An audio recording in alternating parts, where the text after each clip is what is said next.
Accessing higher states of consciousness is often mistakenly believed to be something only mystics, sages, monks, gurus, and shamans are capable of. But the truth is, we are all capable of accessing higher states of consciousness. All of us have some experience with higher states at some point in our life. Metaphorically speaking, we all are bouncing along in the waves of ocean of consciousness, constantly in motion between various states, some higher, some lower, and sometimes just shifting sideways on even ground. Depression is a low state of consciousness compared to joy. Gratitude is much higher state than envy. Deep concentration, intense learning, or problem solving are much higher states of consciousness than wallowing in self-pity, self-doubt, or being lost in fantastical thinking and daydreaming. Some states are driven by emotion and others by mental or thought activity. Since thoughts and emotions react and interact with each other, both have easy influence over lower states. The higher states tend to be more immune from internal or external influences than lower states. The higher states are governed by attention and concentration. The lower are prone to distraction and wandering minds. They are frequently immersed in self-destructive, self-impeding behaviors, operating from outside of conscious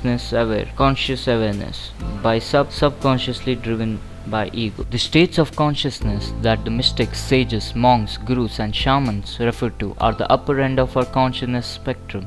They are highly stable, free of non-essential thought and mental activity, abiding in pure, calm, sublime tranquility and equanimity. When the mind is no longer wandering of reliving past events or imagining the future ones, it becomes fully immersed in the present moment, regardless of pleasantness or unpleasantness that exist in the moment.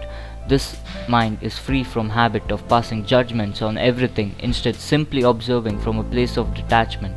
These states are completely free from ego, because ego itself is nothing more than a collection of thoughts that a person has about their self. So if the words and pictures in mind fall still, so does the ego. As elusive as these higher states may sound, they are not as rare and difficult to access as they may seem, and odds are that you have already experienced glimpses of them before. If you have ever had a moment that took your breath away, such as seeing a falling star or seeing a magnificent wonder of nature, you may have experienced a state of higher consciousness. At the moment, you were not thinking about your grocery list or local gossip, or worrying about tomorrow, or feeling fear of anxiety or any other lower states of being. You were fully engaged in the present moment and at peace with that moment. Artists, musicians, and athletes access some of these higher states routinely. Artists can deeply absorbed, almost entranced in their work. Intense focus on detail and perfection causes them to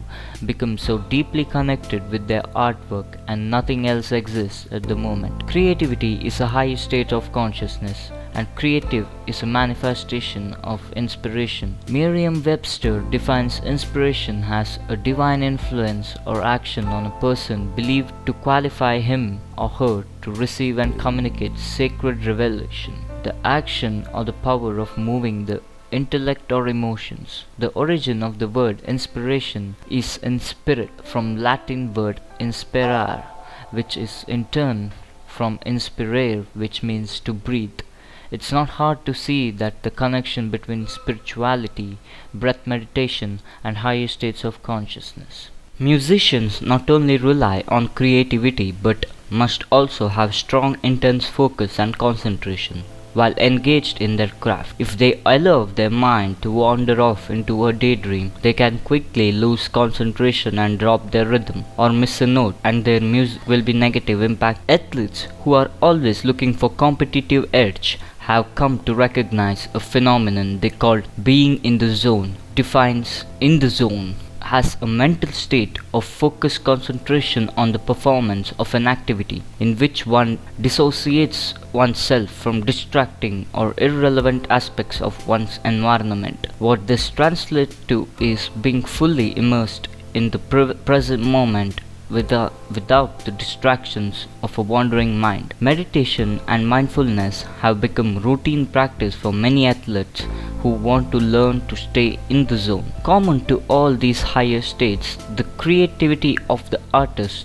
the intense concentration of a musician, the athlete's zone, and the state that the mystics speak of is that they are all rooted in the present moment and operate outside of conventional or fantastical thought. The higher state of consciousness, the more rooted in the present moment, the less influenced by the ego, and the quieter and more peaceful the mind becomes. All of the lower states of consciousness share some common traits as well.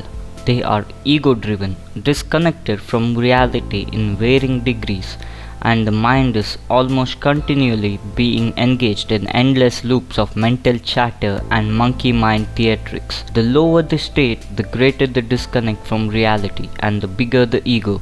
An example of this can be seen in thought disorders such as psychopathic or narcissistic behaviors, both of which are associated with big egos and are disconnected from reality, and both are clearly very low states of existence. The implications of learning how to gain control over our own minds and states of consciousness are both quite profound. If a person could learn to manage their own thoughts and mental states, they could regain control over their own thought disorders and drastically improve the quality of their life. Among the lowest of states that we can encounter are those that hijack our consciousness and completely disconnect us from the reality. Daydreams and fantasies are the playground of the ego and can cause us to indulge in unrealistic expectations of life, setting us up for even lower states of suffering when the reality does not live up to our expectations. When mystics speak of quietening the mind, it is daydreams and fantastical thinking they are referring to, not skillful use of thought. For many people, a wandering mind has become the default state that the consciousness falls into when the mind is not engaged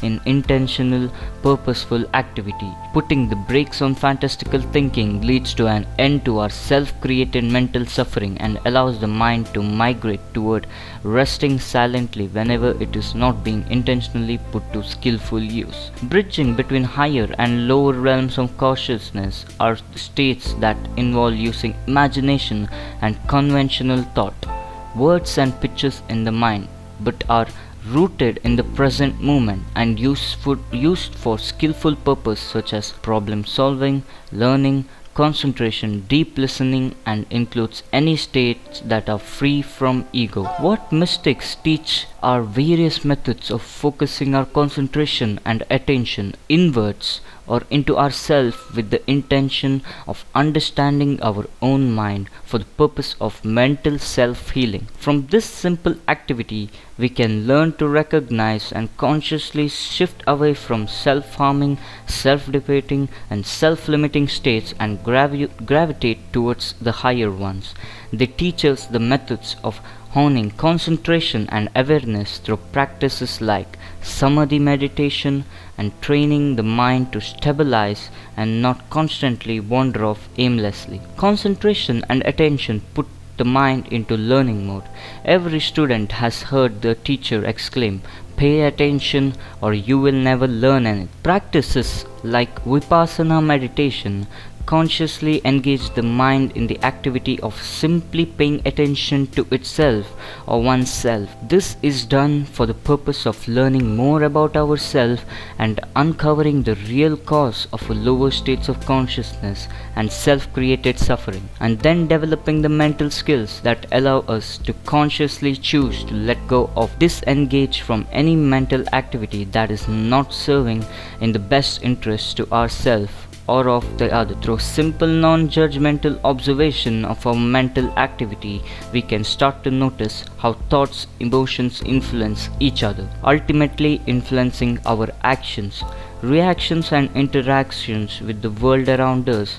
We are literally seeing our own karma. When we objectively observe the mind without judgment from any higher states of consciousness, like learning, our mind starts to connect the dots and we start to recognize the harmful patterns, and we learn to take responsibility for the harmful thoughts by not indulging in them, by letting go of them.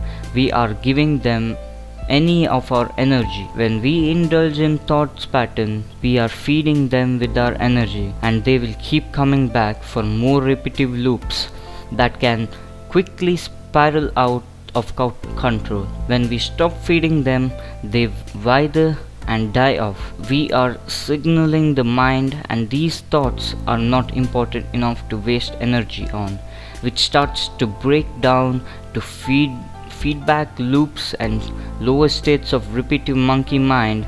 As these repetitive patterns of egoic thought start to break down, quiet space in mind starts to open up, and the mind shifts naturally to higher state. Advancement in the fields of psychology and neuroplasticity continue to validate the millenniums old teaching that the mind is not fixed and rigid, but rather it can be molded and reshaped. It can be retrained to avoid harmful states of consciousness, state that many people seem to almost wallow in, states that are nothing more than mental bad habits that have become addictive.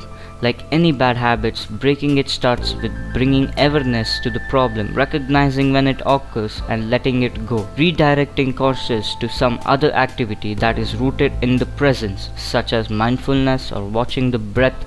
Repetition, vigilance, and diligence are key to break down bad habits of the mind, developing introspective self-awareness, carrying the power to bring about a type of profound interchanges that lead us to true transformative enlightenment and an end to our self-harming and self-created suffering.